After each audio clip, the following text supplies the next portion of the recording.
और ये हंसने वाली मुस्कुराने वाली कहानी नहीं है। कुत्ते की दुआ। आप यकीन नहीं करेंगे मगर ये वाक़या जो मैं आपको सुनाने वाला हूँ बिल्कुल सही है। ये कहकर शेख साहब ने बीड़ी सुलगाई, 2-3 जोर के कश लेकर उसे फेंक दिया और अपनी दास्तान सुनाना शुरू की। शेख साहब के मिजाज से हम वाकिफ थे, इसीलिए हम खामोशी से सुनते रहे। दरमियान में उनको कहीं भी ना टोका। आपने वाकया यूं बयां करना शुरू किया। गोल्डी मेरे पास 15 बरस से था। जैसा कि नाम से जाहिर है उसका रंग सुनहरी मायल भोसला था। बहुत ही हसीन कुत्ता था। जब मैं सुबह उसके साथ बाग की सैर को निकलता तो लोग उसको देखने के लिए खड़े हो जाते थे। लॉरेंस गार्डन के बाहर मैं उसे खड़ा कर देता। गोल्डी खड़े रहना यहाँ, मैं अभी आता हूँ। ये कहकर मैं बाग के अंदर चला जाता। घूम फिर कर आधे घंटे के बाद वापस आता तो गोल्डी वहीं अपने लंबे लंबे कान लटकाए खड़ा होता। स्पेशल जात के कुत्ते आमतौर पर बड़े एहतियात गुजार और फरमा बरदार होते हैं, मगर मेरे गोल्डी में ये सिफात बहुत नुमायाँ थी।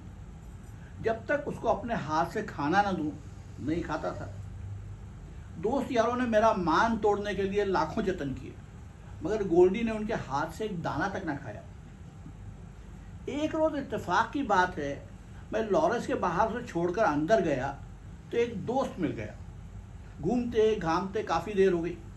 उसके बाद वो मुझे अपनी कोठी ले गया। मुझे शतरंज खेलने का मर्ज था। बाजी शुरू हुई तो मैं दुनिया और माफिया को भूल गया। कई घंटे बीत गए। तब फटन मुझे गोल्डी का ख्याल आया। बाजी छोड़ लॉरेंस के गेट की तरफ भागा। गोल्डी वहीं अपने लंबे लंबे कान लटकाए खड़ा था। मुझे उसने अजीब नज़रों से देखा, जैसे कह रहा है, दोस्त तुमने आज अच्छा सलूक किया मुझसे। मैं बेहद नादिम हुआ। चुनांचे आप यकीन जाने मैंने शतरंज खेलना छोड़ दी। माफ़ कीजिएगा, मैं असल वाक़े की तरफ अभी तक नहीं आया। दरअसल गोल्डी की बात शुरू हुई तो मैं चाहता हूँ कि उसके मुताल्लिक़ मुझे जितनी बातें याद हैं आपको सुना दूँ। मुझे उससे बेहद मोहब्बत थी। मेरे मुजर्रिद यानी बैचलर रहने का एक बायस उसकी मोहब्बत भी थी। जब मैंने शादी ना करने का तहैया किया तो उसको खस्सी करा दिया। आप शायद कहें कि मैंने जुल्म किया, लेकिन मैं समझता हूँ मोहब्बत में हर चीज़ रवा है। मैं उसकी ज़ात के साथ और किसी को वाबस्ता देखना नहीं चाहता था। कई बार मैंने सोचा कि अगर मैं मर गया तो ये किसी और के पास चला जाएगा। कुछ देर मेरी मौत का असर इस पर रहेगा, उसके बाद मुझे भूल कर अपने नए आका से मोहब्बत करना शुरू कर देगा। जब मैं ये सोचता हूँ तो मुझे बहुत दुख होता है, लेकिन मैंने ये तहैया कर लिया कि अगर मुझे अपनी मौत की आमद का पूरा यकीन हो गया तो मैं गोल्डी को हलाक कर दूंगा। आंखें बंद करके उसे गोली का निशाना बना दूंगा। गोल्डी कभी एक लम्हे के लिए भी मुझसे जुदा नहीं हुआ था। रात को हमेशा मेरे साथ सोता। मेरी तन्हा जिंदगी में वो एक रोशनी थी। मेरी बेहद फीकी ज़िंदगी में उसका वजूद एक शीरीनी था। उससे मेरी गैर मामूली मोहब्बत देखकर कई दोस्त मजाक उड़ाते थे। शेख साहब, गोल्डी कुतिया होती तो आपने जरूर उससे शादी कर ली होती। ऐसे ही कई और भी फिक्र कर सजाते, लेकिन मैं मुस्कुरा देता। गोल्डी बड़ा ज़हीन था। उसके मुतालिक जब कोई बात होती तो फ़ौरन से कान खड़े हो जाते। मेरे हल्के से हल्के इशारे को भी वो समझ लेता था। मेरे मूड के सारे उतार चढ़ाव उसे मालूम होते। मैं अगर किसी वजह से रंजीदा होता तो वो मेरे साथ चुहले करता, शरारत करता, मुझे खुश करने के लिए हर मुमकिन कोशिश करता। अभी उसने टांग उठाकर पेशाब करना नहीं सीखा था, यानी अभी कमसिन था कि उसने एक बर्तन को जो कि खाली था थूथनी बढ़ाकर सूंघा। मैंने उसे झिड़का तो दुम दबाकर वहीं बैठ गया। पहले उसके चेहरे पर हैरत सी पैदा हुई कि हैं ये मुझसे क्या हो गया। देर तक गर्दन नेवड़ाए बैठा रहा, जैसे नदामत के समुंदर में गर्क है। मैं उठकर उसको अपनी गोद में लिया, प्यार किया, पुचकारा। बड़ी देर के बाद जाकर उसकी दुम हिली। मुझे बहुत तरस आया कि मैंने खामखा उसे डांटा, क्योंकि उस रोज़ रात को गरीब ने खाने को मुंह न लगाया। वो बड़ा हिस्सास कुत्ता था। मैं बहुत बेपरवाह आदमी हूँ। मेरी गफलत से उसको एक बार निमोनिया हो गया, मेरे अवसान खता हो गए, डॉक्टरों के पास दौड़ा, इलाज शुरू हुआ, मगर असर लदारन। वो तो आखिर 7 रातें जागता रहा। उसको बहुत तकलीफ थी, सांस बड़ी मुश्किल से आता था। जब सीने में दर्द उठता, वो मेरी तरफ देखता जैसे ये कह रहा है कि फिक्र की कोई बात नहीं, मैं ठीक हो जाऊंगा। कई बार मैंने महसूस किया कि सिर्फ मेरे आराम की खातिर उसने ये जाहिर करने की कोशिश की है कि उसकी तकलीफ कुछ कम है। वो आंखें मीच लेता ताकि मैं थोड़ी देर आंख लगा लूँ। 8वें रोज़ खुदा खुदा करके उसका बुखार हल्का हुआ और आहिस्ता आहिस्ता उतर गया। मैंने प्यार से उसके सर पर हाथ फेरा तो मुझे एक थकी थकी सी मुस्कुराहट उसकी आंखों में तैरती नजर आई। निमोनिया के जालिम हमले के बाद देर तक उसको नकाहत यानी कमजोरी रही, लेकिन ताकतवर दवाओं ने उसे ठीक ठाक कर दिया। एक लंबी गैर हाजिरी के बाद लोगों ने मुझे उसके साथ देखा तो तरह तरह के सवाल करने शुरू किया। हैं? आशिक व माशूक कहाँ गायब थे इतने दिनों? आपस में कहीं लड़ाई तो नहीं हो गई थी? शेख साहब किसी और से तो नजर नहीं लड़ गई थी गोल्डी की? मैं खामोश रहा। गोल्डी ये बातें सुनता तो एक नज़र मेरी तरफ देखकर खामोश हो जाता कि भौंकने दो कुत्तों को। उसकी दुनिया सिर्फ मेरी जात थी, उससे बाहर वो कभी निकलता ही नहीं था। जिस वक्त गोल्डी मेरे पास नहीं था, तब एक दोस्त ने मुझे अखबार पढ़कर सुनाया। उसमें एक वाकया लिखा था, आप सुनिए, बड़ा दिलचस्प है। अमेरिका या इंग्लिस्तान मुझे याद नहीं कहाँ, एक शख्स के पास कुत्ता था, मालूम नहीं किस जात का। उस शख्स का ऑपरेशन होना था, उसको अस्पताल ले गए तो कुत्ता भी साथ हो लिया। स्ट्रेचर पर डाल के उसको ऑपरेशन रूम में ले जाने लगे तो कुत्ते ने अंदर जाना चाहा। मालिक ने उसको रोका और कहा, बाहर खड़े रहो, मैं अभी आता हूँ। कुत्ता हुक्म सुनकर बाहर खड़ा हो गया। अंदर मालिक का ऑपरेशन हुआ जो नाकाम साबित हुआ। उसकी लाश दूसरे दरवाजे से बाहर निकाल दी गई। कुत्ता 12 बरस तक वहीं खड़ा अपने मालिक का इंतजार करता रहा। पेशाब पखाने के लिए कुछ देर वहां से हटता, फिर वहीं खड़ा हो जाता। आखिर एक रोज मोटर की लपेट में आ गया और बुरी तरह जख्मी हुआ, मगर उस हालत में भी वो खुद को घसीटता हुआ वहां पहुंचा जहां उसके मालिक ने उसे इंतजार करने के लिए कहा था। आखिरी सांस उसने उसी जगह लिया। ये भी लिखा था कि अस्पताल वालों ने उसकी लाश में भुस भर के उसको वहीं रख दिया है, जैसे वो अब भी आका के इंतजार में खड़ा है। मैंने ये दास्तान सुनी तो मुझ पर कोई खास असर ना हुआ। अव्वल तो मुझे इसकी सेहत का यकीन ना आया, लेकिन यानी कि मुझे नहीं लगा कि यह बात सही है। लेकिन जब गोल्डी मेरे पास आया और मुझे उसकी सिफात का इल्म हुआ तो बहुत बरसों के बाद मैंने यह दास्तान कई दोस्तों को सुनाई। सुनाते वक्त मुझ पर एक रिक्कत तारी हो जाती थी और मैं सोचने लगता था, मेरे गोल्डी से भी कोई ऐसा कारनामा वाबस्ता होना चाहिए। गोल्डी मामूली हस्ती नहीं है। गोल्डी बहुत मतीन और संजीदा था। बचपन में उसने थोड़ी शरारतें की, मगर जब उसने देखा कि मुझे पसंद नहीं तो उनको तर्क कर दिया। आहिस्ता आहिस्ता संजीदगी इख्तियार कर ली, जो तादमे मर्ग रही, यानी मरने के दम तक रही। मैंने तादमे मर्ग कहा है, मेरी आंखों में आंसू आ गए। शेख साहब रुक गए। उनकी आंखें नमादुदा हो गई थी। थोड़े अरसे के बाद उन्होंने रुमाल निकालकर अपने आंसू पोंछे और कहना शुरू किया, ये मेरी ज्यादती है कि मैं जिंदा हूं, लेकिन शायद इसलिए जिंदा हूं कि इंसान हूं। मर जाता तो शायद गोल्डी की तौहीन होती।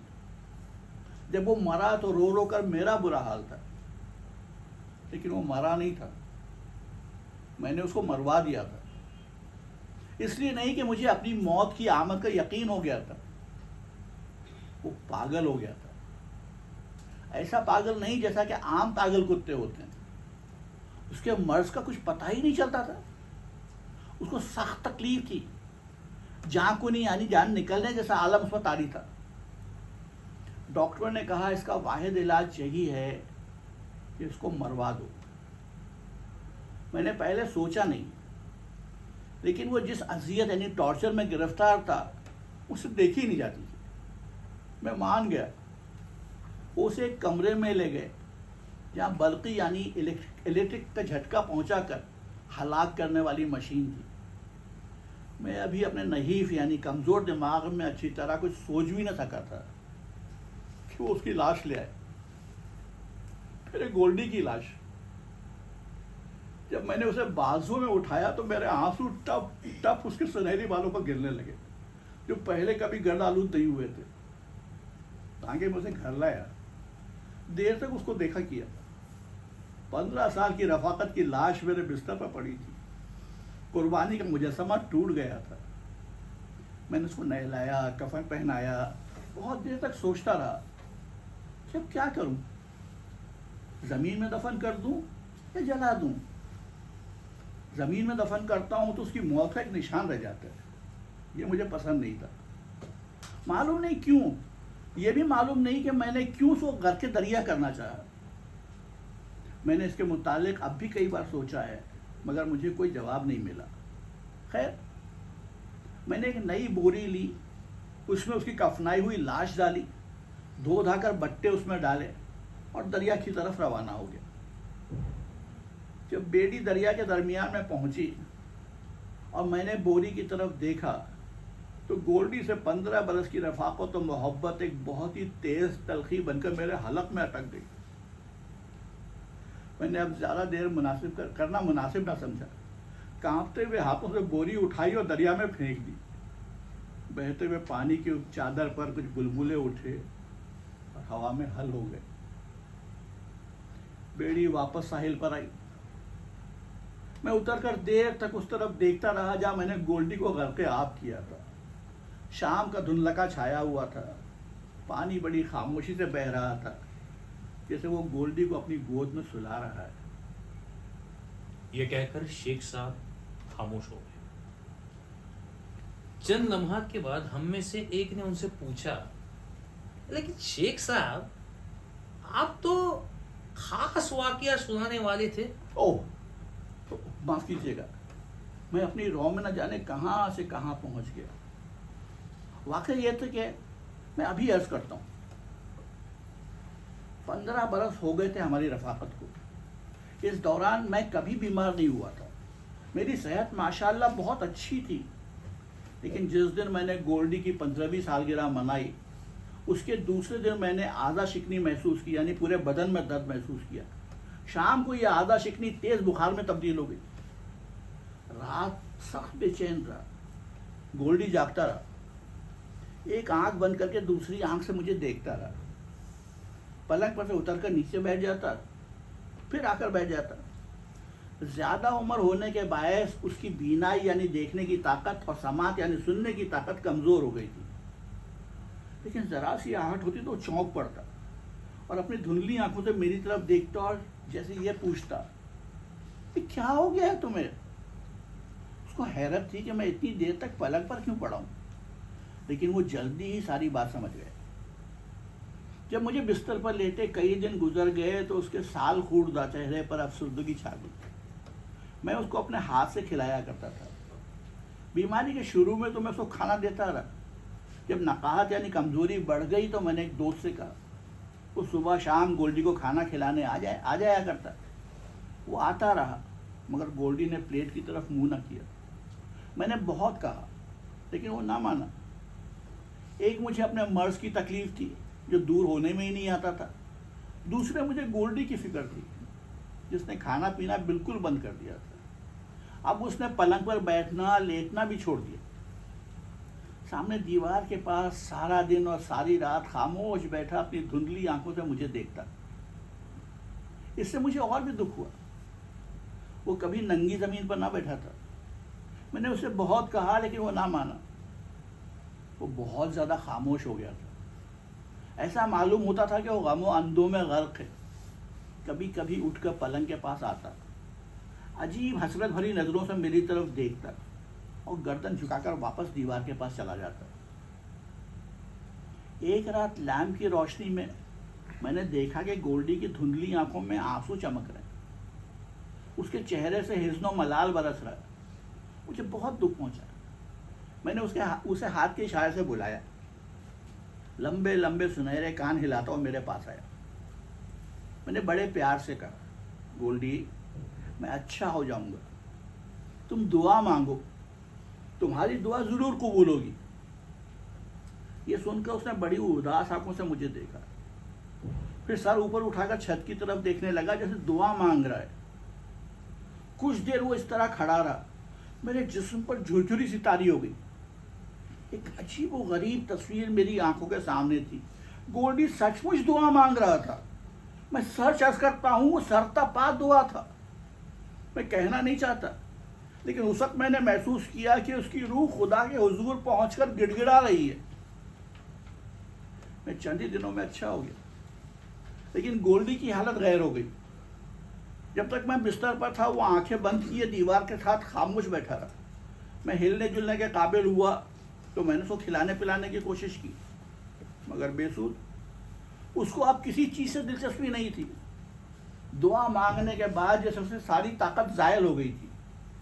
मैं उससे कहता, मेरी तरफ देखो गोल्डी, मैं अच्छा हो गया हूँ, खुदा ने तुम्हारी दुआ कबूल कर ली है। लेकिन वो आंखें ना खोलता। मैंने 2-3 दफा डॉक्टर को बुलाया, उसने इंजेक्शन लगाए पर कुछ ना हुआ। एक दिन मैं डॉक्टर को लेकर आया तो उसका दिमाग चल चुका था। मैं उठाकर उसे डॉक्टर के पास ले गया और उसको बरकी ज़र्ब यानी बिजली के झटके से हलाक करा दिया। मुझे मालूम नहीं बाबर और हुमायूं वाला किस्सा कहाँ तक सही है, लेकिन यह वाकया हर्फ बहर्फ दुरुस्त